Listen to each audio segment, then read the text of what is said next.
IPL ట్రోఫీని గెలుచుకున్న royal Challengers Bengaluru విజయోత్సవ వేడుకల్లో తీవ్ర విషాదం చోటు చేసుకుంది.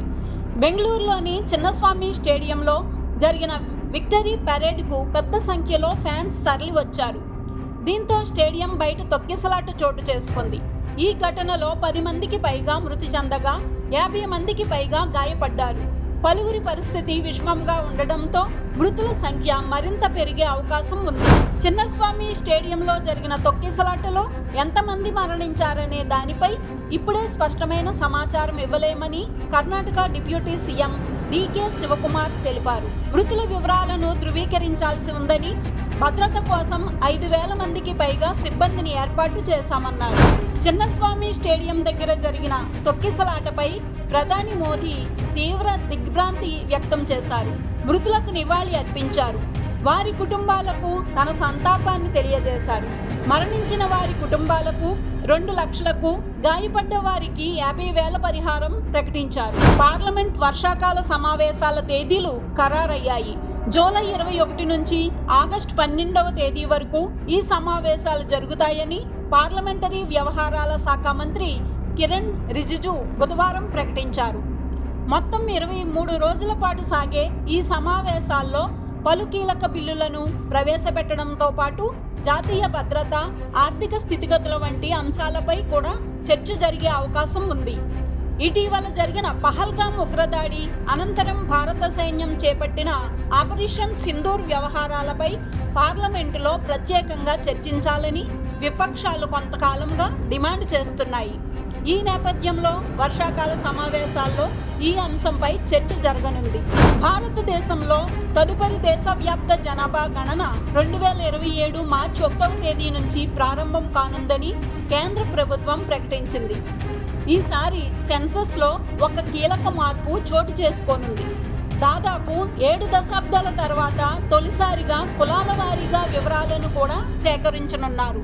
ఈ మేరకు సెన్సస్ చట్టం 1948 మరియు సెన్సస్ నియమాలు 1990 ప్రకారం 2 దశల్లో ఈ ప్రక్రియను చేపట్టనున్నట్లు ప్రభుత్వం తెలిపింది.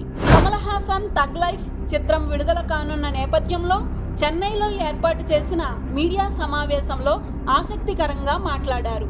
క్లిష్ట సమయంలో తనకు మద్దతుగా నిలిచిన తమిళనాడు ప్రజలకు హృదయపూర్వక ధన్యవాదాలు తెలిపారు. తన ప్రాణం, తన కుటుంబం తమిళమే అని, తన వ్యాఖ్యలకు కట్టుబడి ఉంటానని స్పష్టం చేశారు. తమిళ భాష పట్ల తనకున్న అభిమానాన్ని ఆయన మరోసారి చాటుకున్నారు. అలహాబాద్ హైకోర్టు న్యాయమూర్తి జస్టిస్ యశ్వంత్ వర్మ అధికారిక నివాసంలో భారీగా నగదు స్వాధీనమైనట్లు వచ్చిన ఆరోపణల నేపథ్యంలో న్యాయ వ్యవస్థలో అవినీతి, దుష్ప్రవర్తన వంటివి ప్రజా విశ్వాసాన్ని తీవ్రంగా దెబ్బతీస్తాయని భారత ప్రధాన న్యాయమూర్తి జస్టిస్ బిఆర్ గవాయ్ తీవ్ర ఆందోళన వ్యక్తం చేశారు. ఇది మొత్తం న్యాయ వ్యవస్థ విశ్వసనీయతకే ప్రమాదకరమని ఆయన హెచ్చరించారు. ప్రస్తుత ఆర్థిక సంవత్సరంలో తమ ఉద్యోగాలు నిలబడతాయనే నమ్మకం భారతీయ నిపుణుల్లో గణనీయంగా పెరిగిందని ప్రముఖ గ్లోబల్ ఎడిటెక్ సంస్థ గ్రేట్ లెర్నింగ్ విడుదల చేసిన నివేదికలో ఆసక్తికర విషయాలు వెల్లడయ్యాయి. ప్రతి 10 మందిలో 7గురికి పైగా ఉద్యోగులు తమ కొలువుల భద్రతపై విశ్వాసం వ్యక్తం చేశారు. గత సంవత్సరంతో పోలిస్తే ఇది 11% పాయింట్లు పెరుగుదల కావడం విశేషం. తిరుమలలో బాంబ్ స్క్వాడ్ కానిస్టేబుల్ ఓవరాక్షన్ చేశాడు. మాధవం దగ్గర ప్రయాణికులను ఎక్కించుకునేందుకు బస్సును ఆపి డ్రైవర్పై దాడి చేశాడు.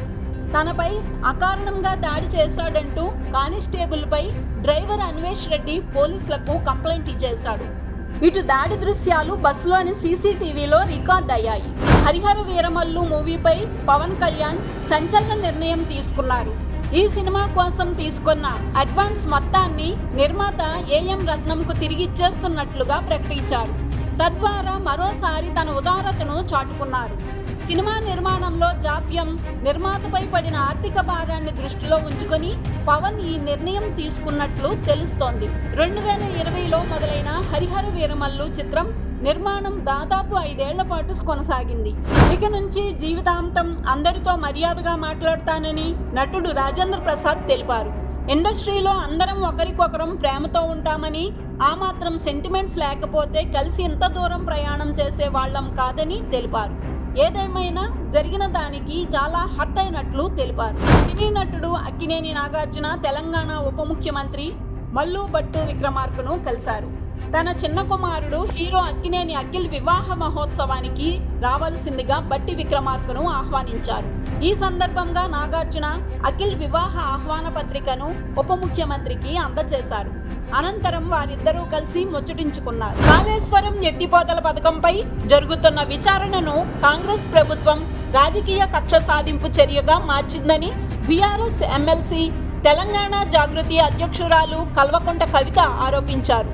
రాజకీయ దురుద్దేశంతోనే మాజీ సీఎం కేసీఆర్ కు నోటీసులు ఇచ్చారని ఆమె వివరించారు. కేసీఆర్ కు నోటీసులు ఇవ్వడం అంటే మొత్తం తెలంగాణ ప్రజలకు నోటీసులు ఇచ్చినట్లే అని పేర్కొన్నారు. వైసీపీ ఎమ్మెల్సీ బొత్స సత్యనారాయణ తీవ్ర అస్వస్థతకు గురయ్యారు. విజయనగరం జిల్లా చీపురపల్లిలో వెన్నుబాటు దినం పేరుతో నిర్వహించిన ర్యాలీలో మాట్లాడుతూనే ఒక్కసారిగా కుప్పకూలిపోయారు. దాంతో కార్యకర్తలు వెంటనే ఆయన్ను సమీపంలోని ఆసుపత్రికి తరలించి చికిత్స అందించారు. ప్రస్తుతం ఆయన ఆరోగ్యం నిలకడగా ఉందని వైద్యులు పేర్కొన్నారు.